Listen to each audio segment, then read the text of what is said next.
Hope everybody is doing fine and blessed on this Shabbat. Shabbat Shalom. Shabbat Shalom. I'm feeling in the air. Everybody has some things they've been dealing with, huh? There's been some stuff going on, huh? Yeah. I know a lot of people been dealing with some things. So that's good. Take care of your house. Get your house in order. Not only your physical body, but your mental self as well as the house that you live in, right? So that's very important to do. Most definitely. I'm not gonna be long. Something that came to me while I was outside today, and I was running over the word in my mind, because what I like to do is I like to read. Oh, excuse me. Let me get my nose together real quick. It's gonna be a sunset, so I love when it's a sunset like this, because it really just the land is beautiful. So it's really a good look. Let me see if I can face this way though. Okay, that way it ain't no glare in the sun. But so I was thinking today, and the word was playing over through my mind, and I know it's a lot of energy exerted from people when it comes down to the word, when it comes down to wanting to share the word, spreading the gospel, so-called. The gospel's supposed to be the good news, right? And I'm sure any of us who have attempted to do that have came across people who didn't want to hear what we had to say. They wasn't trying to hear the good news. They wasn't trying to hear nothing about the Bible. They wasn't trying to hear nothing about the commands or the instructions that the Bible presents to us, right? Basic instructions before leaving earth, right? So many people that are not in a mind frame to resonate with the Bible would do anything to shut their ear from the Bible, right? And I know a lot of times it starts with those closest around us. So that means that more than likely we're dealing with people in our community, people that for the most part look like us, come from the same place we come from. And then when that works or doesn't work, we seem to want to go out. We'll be at work, in school, we'll be in the mall, wherever we at. And somebody might give us window of opportunity to talk to them about the word, right? Then you see the propaganda spreading out through all the land with all of these debasing actions, things that are happening right now that you would really want to not be a part of, right? Things that seem to go against what the Bible is asking, instructing us to do. And as I was going through my mind today, I was thinking about something that Yahshua said. There was an African woman, a Canaanite woman, who came to him one day when he was by Tyre and Sidon. And you could look at Matthew chapter 15, verses 20 through 24 for this narrative.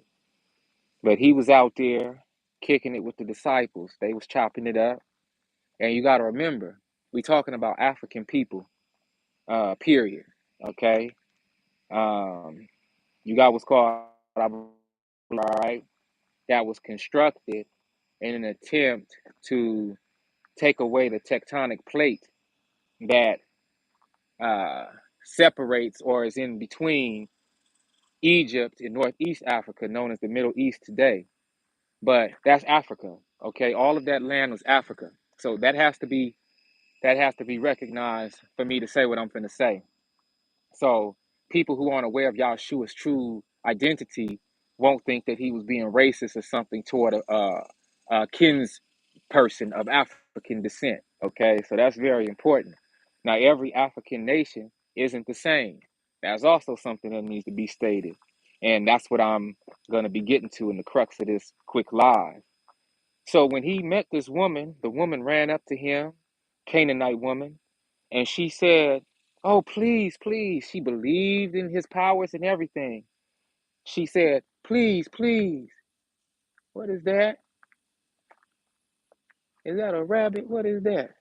I don't have my stick with me today. Hold on. What is that? A bunch of frogs?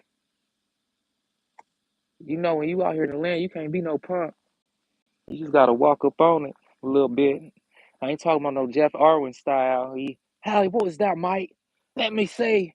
Let me see if I can catch it, mate, and hop up on it, mate. Yeah, that's right. That's what I'm going to do, mate. Nah, I don't be all about that. But I'm just saying, you got to go toward it. You got to go towards some things sometime. You feel me? You can't be running from no animal. Animals like to give chase. You know what I'm saying? So you don't run from no animal. You stand your ground with animals. And then they leave you alone or they show themselves or whatever. But side note. But anyway, the Canaanite woman, she believed in his power. And she was like, Master, Master, please save my daughter. She's demon ridden. Please come and help me. And she was making a big deal about it. She was making a big deal about it. And what happened was when she made a big deal about it, the disciples made a big deal about it to him. And then he looked at the disciples and was like, you know, I'm not finna help her. He was actually quiet to her. He didn't say nothing to her, which when I first read that, I was kind of like, that's kind of harsh. You know what I'm saying? Because we always talk about people that believe. He always wanted people to believe on his power. One of the one of the elements to healing with our hands is asking those who require our healing if they believe in the power that is going to heal them. That's where most of the healing comes from a person's self-belief and then the confirmation of that belief in the one who is healing them. So when she ran up to him, she obviously believed in his power, but he didn't want to help her. And the disciple said, come on, Yahshua, just help her. Help her real quick, dude. Come on. And he was like, I was not sent but to the lost sheep of the house of Israel. And that shut everybody up. So you got to remember that Yahshua was an Israelite, okay? Now, this divine being came into the body and flesh in the house, the tent, the vessel of a certain group of people. And he came in the form of an Israelite. And this is what Christianity seeks to take from us. This is why it's so difficult to understand the Bible, because it's not taught in the proper text, in the proper tense.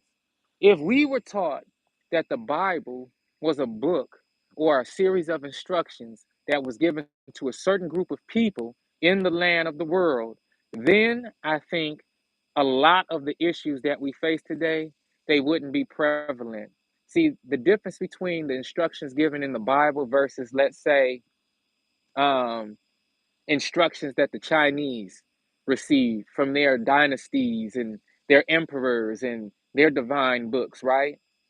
Like, the difference is China wasn't really annexed like that to the point where outside Asian influences came in and domineered and controlled their culture, or their culture wasn't taken out of China to the point where it was asked to be spread throughout the world, like Buddhism and well, Buddhism is really India, but Taoism, for instance, right? If you're curious about Taoism, you have to go to China. Okay, now this is very peculiar. Chinese people are also very secretive with their knowledge and their histories. So that's one of the reasons Bruce Lee got in trouble, because he wanted to teach foreigners the ancient arts. And Bruce Lee was one of those students that was adept at many styles like Wing Chun. And, he really knew different styles. And so when he came to America, well, he was born in San Francisco, but when he began to do the teachings of these styles and techniques, he was going back to China to do this. Now, how does this all tie up? And then he came back to America to teach. How does this all tie up? Well, if we were taught the correct perception on the Bible, and that the Bible is a book and instructions given to Israelite people first, literal blood, flesh and bone people, then a lot of the turmoil that we feeling right now wouldn't really be in existence. Especially that idea that you have to go out into the world and try to convert people into thinking how you want to think. That wouldn't exist as prevalent as it does now. And that's where I got the title of this live from. It's like the Bible was given to the Israelites. The word was given to the Israelites. If the rest of the world doesn't want to rock with it, so be it. And I was thinking about earlier, like I said, that statement that Yahshua made to the Canaanite woman. I was not sent, but to the lost sheep of the house of Israel. And when you go into the law and the commandments earlier into the book, Moses and Abraham and all of these people, you'll start to realize that those laws, like men don't lie down with men and women don't wear men's clothes and don't loan your brother anything and put interest tax on it. And if don't try to sleep with your neighbor's wife and don't covet and envy what your neighbor has and uh children honor your parents and all of these different instructions, they wasn't given to the world at all. The world, most of the people of the world, aka the Gentiles, aka non-Israelites by blood, were living how they wanted to live. And a lot of how they wanted to live was an antithesis of the instructions that was received by the Israelites from Yahweh in this case. Now, where did Yahweh get the instructions from? That's a whole nother lesson. But what I'm saying is the Israelites got instruction that was meant specifically for their nation of people. These are bylaws, no different than if someone starts a nonprofit organization or a corporation and there's company bylaws, organization bylaws that only the people, the board and the people, the members of that company or corporation or that organization have to abide by. If no one wants to abide by those rules and regulations, then they can just leave the organization. Okay? And so this is what has been stripped from us as a whole in our mentality. We don't realize that, wait a second, bruh. If I feel a certain way and I'm an Israelite, for instance, and I'm going throughout the world getting mad at LGBT and hating on all these people because they are living how they want to live. Now, this might be a trigger, but it's real. If they want to live how they want to live and they're non Israelites by blood, it's not my prerogative to really tell them about themselves. Why am I losing sleep over this? Now, when it comes to me and my house, like what brother Yahshua, at the beginning of the book was talking about, Joshua who took over command from Moses. Okay, that's his name is Yahshua too. As for me and my house, I'm going to do the ways of the Most High.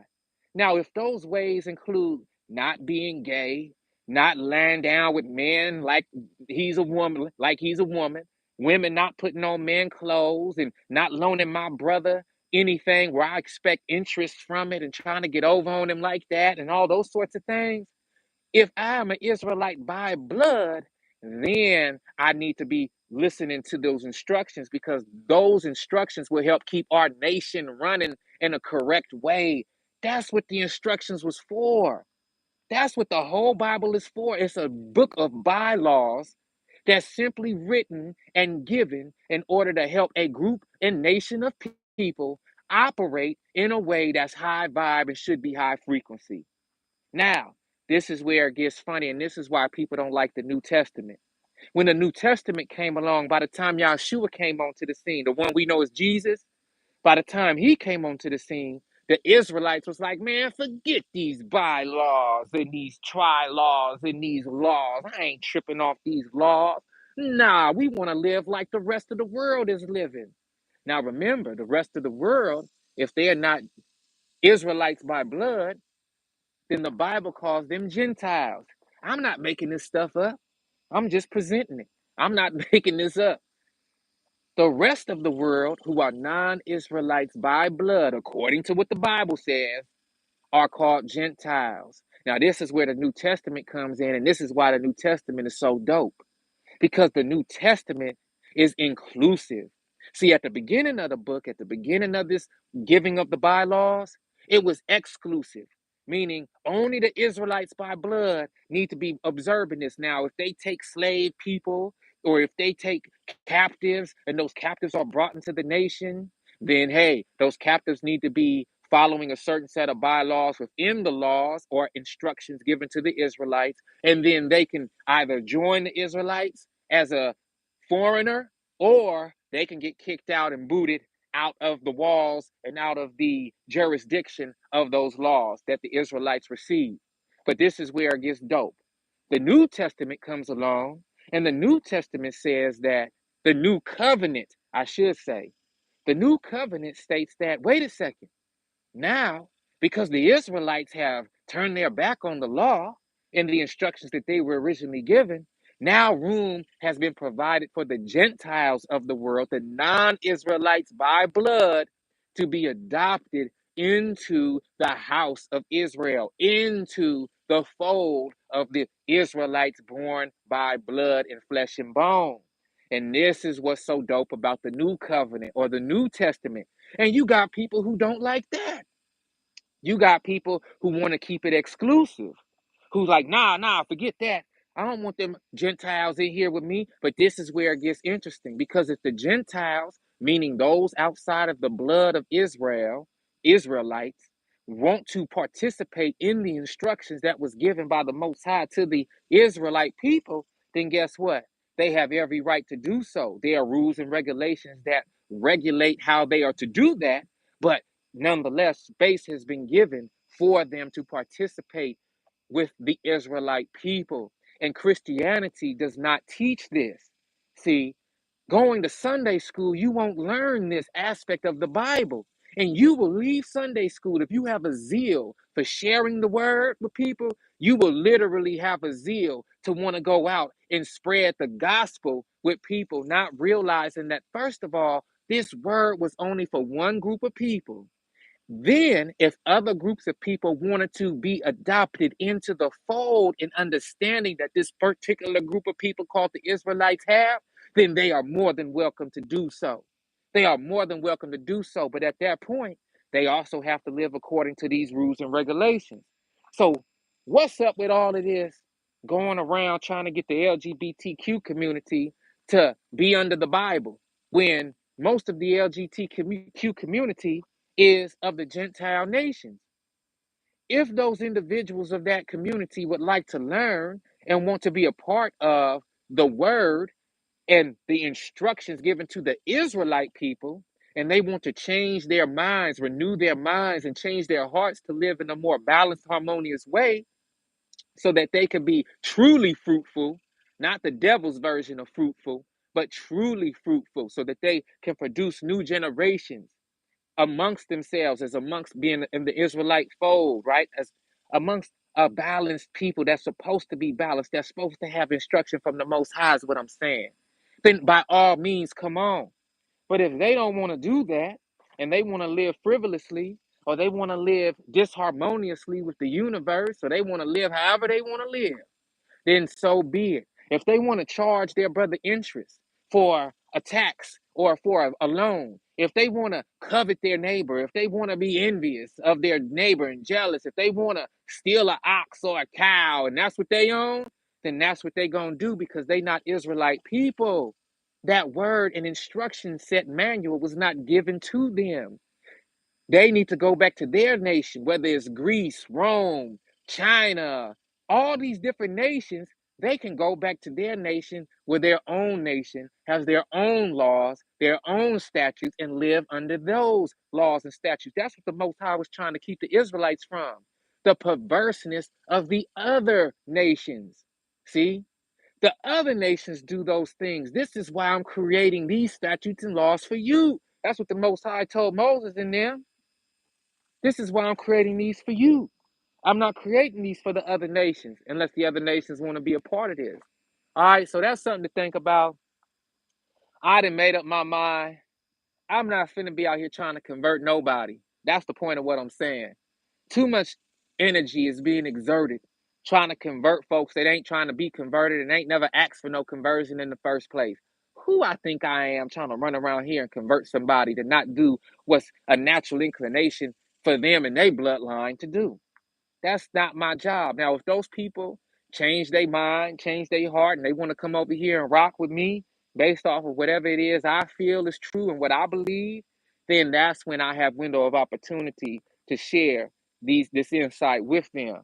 But that's one of the greatest problems that we face right now, trying to subvert our ideals onto other people, especially when those other people ain't got nothing to do with your nation, ain't got nothing to do with your blood, ain't got nothing to do with your bloodlines, ain't got nothing to do with your people.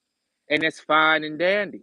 You feel me? But look, it's your bro True Drew tapping in. I hope you got some love and light from this message.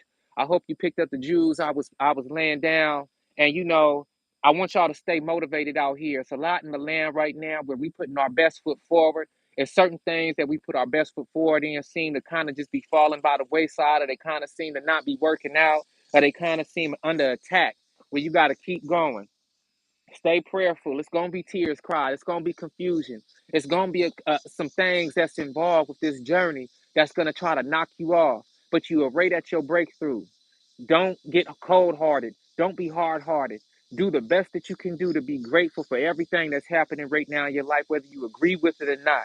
Give thanks for it because, like we like to say, God's rejection is God's protection. The Most High's rejection is the Most High's protection.